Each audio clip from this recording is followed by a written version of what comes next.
माजी नगरसेवक वनराज अंधेकरांच्या खुनाचा बदला घेण्यासाठी आणि अंधेकर टोळीचे वर्चस्व निर्माण करण्यासाठी गोंडव्यात रिक्षा चालक गणेश काळेचा खून करण्यात आला. अंधेकर टोळीचे म्होरक्या बंडू अंधेकर, त्याचा मुलगा कृष्णा आणि नातू स्वराज वाडेकर यांच्या सांगण्यावरून अमन शेख आणि अरबाज पटेल यांनी दोन अल्पवयीन मुलांच्या मदतीने गणेश काळेवर 9 गोळ्या झाडून कोयत्याने वार करून निर्घृण हत्या केल्याचे पोलिसांच्या तपासात निष्पन्न झाले. प्रकरणी एकूण 9 जणांवर गुन्हा दाखल करण्यात आला आहे. त्यापैकी तिघांना अटक केली असून न्यायालयाने त्यांना 6 नोव्हेंबर पर्यंत पोलीस कोठडी सुनावली आहे. पण हा गणेश काळे होता कोण आणि याचे वनराज अंधेकर खुनाशी काय कनेक्शन होते, सविस्तर जाणून घेऊयात आजच्या या व्हिडिओच्या माध्यमातून. नमस्कार, मी सनी आणि तुम्ही पाहताय दैनिक राज्य वृत्तपत्र. अंधेकर कुटुंबाचा थोडक्यात इतिहास समजून घेऊया. 70च्या दशकात जुन्या कपड्यांच्या बदल्यात भांडी विकण्याचा व्यवसाय अंधेकर कुटुंब करत होतं. त्यानंतर या कुटुंबाने जुगार, मटका, खंडणी अशा मार्गाने गुन्हेगारी क्षेत्रात प्रवेश केला. बाळकृष्ण अंधेकर याने ही टोळी सुरू केली होती. त्यानंतर याचा साथीदार प्रमोद माळवदकर याने स्वतंत्र होत दुसरी टोळी सुरू केली. त्यानंतर पुण्यात अंधेकर आणि माळवदकर असे गँगवार सुरू झाले. या टोळी युद्धात अंधेकर टोळीने पुढे प्रमोद माळवदकर याच्या वडिलांची 1978 मध्ये हत्या केली. त्यानंतर माळवदकर टोळीने बदला घेण्यासाठी बाळकृष्ण अंधेकर याची 1984 मध्ये हत्या केली. बाळकृष्ण अंधेकर याच्या हत्येनंतर या टोळीचे सर्व सूत्रे त्याचा चुलत भाऊ म्हणजे सूर्यकांत अंधेकर उर्फ बंडू अंधेकर याच्याकडे आली.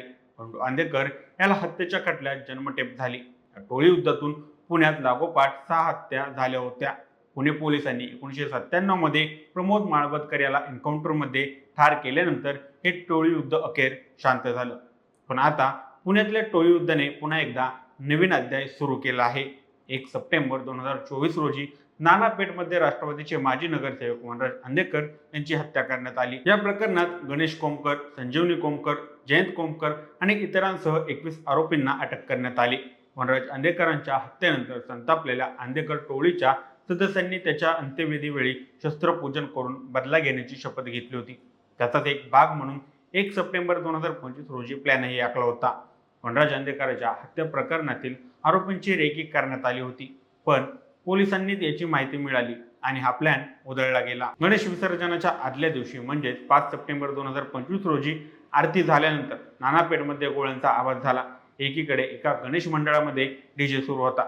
त्यामध्ये टपका रे टपका एक और टपका हे गाणं सुरू होतं. त्याचवेळी दुसरीकडे आयुष कोमकरची गोळ्या झाडून हत्या करण्यात आली. वनराज अंधेकरच्या हत्येचा बदला घेण्यासाठी अंधेकर टोळीने त्याच्या भाच्याला म्हणजेच आयुष कोमकरला ठार केलं. सगळ्यानंतर काही प्रमाणात शांतता निर्माण झाली आहे असं वाटू लागलं होतं. पण 1 नोव्हेंबर 2025 रोजी पुन्हा या टोळी युद्धात एक बळी गेला, गणेश काळे. शनिवारी दुपारी 3च्या सुमारास कोंडव्याच्या खडी मशीन चौकात एका पेट्रोल पंपाजवळ ही रिक्षा पोहोचली. त्यावेळी त्या रिक्षाजवळ एक दुचाकी आली. क्षणाचाही विचार न करता त्या रिक्षा चालकावर दुचाकी स्वारांनी गोळ्या झाडल्या. 9 गोळ्यांपैकी 2 गोळ्या गणेशला लागल्या. त्यानंतर गणेशला रिक्षाच्या बाहेर काढून पुन्हा कोयत्याने वार केले. भर दिवसा पुण्याच्या रस्त्यावर रक्ताची धार लागली. रक्ताने माखलेल्या त्या देहाला सोडून हल्लेखोरांनी पळ काढला. त्यानंतर पोलीस घटनास्थळी दाखल झाले. या घटनेत अमन मेहबूब शेख वय 20, अरबाज अहमद पटेल वय 24, मयूर दिगंबर वाघमारे वय 23 अशी अटक आरोपींची नावे आहेत.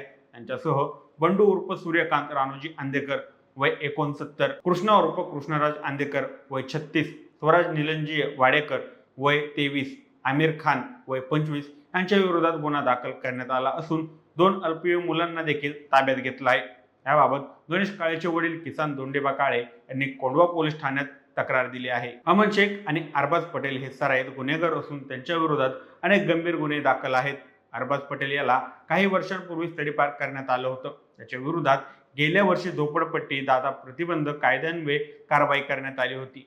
तो अकोला कारागृहात स्थानबद्ध होता. त्यानंतर तो कारागृहातून बाहेर पडला.